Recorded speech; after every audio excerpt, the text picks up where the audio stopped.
Mary Beth realised her mind was wandering again, and she was not concentrating at all on the political science handbooks spread across her queen-sized bed.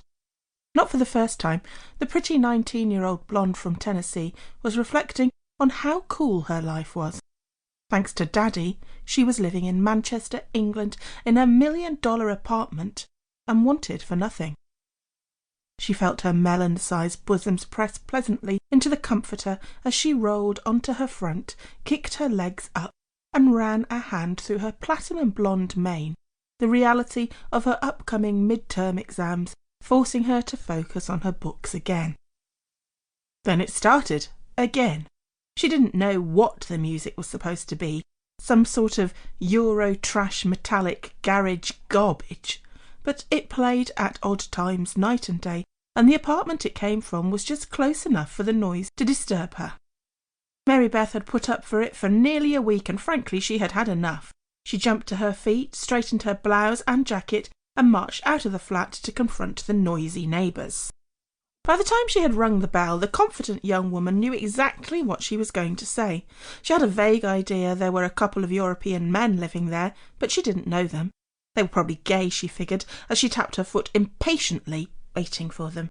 The door opened. Mary Beth took a deep breath to give the bloke a real piece of her mind, and then the breath caught in her throat. The man who opened the door looked like a god or something. 6 foot, long black hair, stubble, smouldering eyes, and a smooth, chiselled physique showing through an open shirt.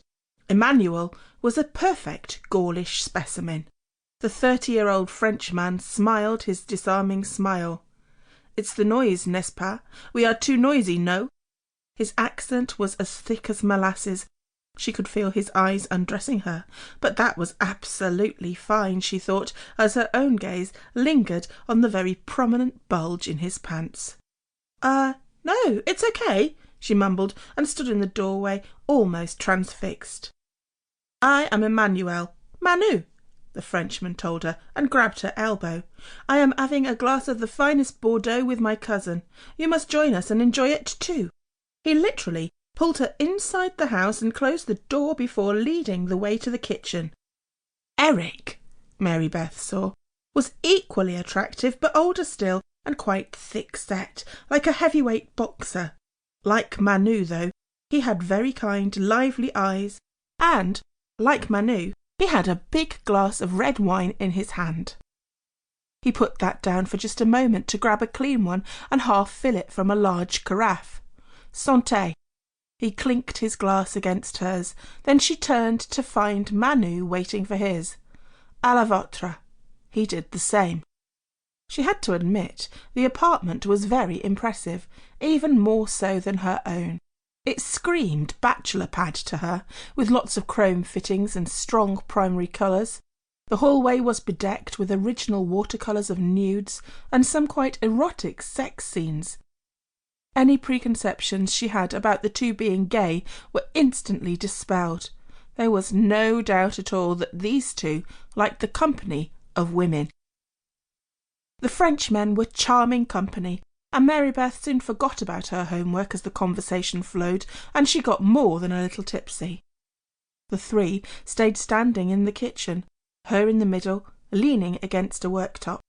The two men were very close, and seemed to get closer by the minute, so that she could smell their very masculine aroma and almost feel the warmth of their bodies.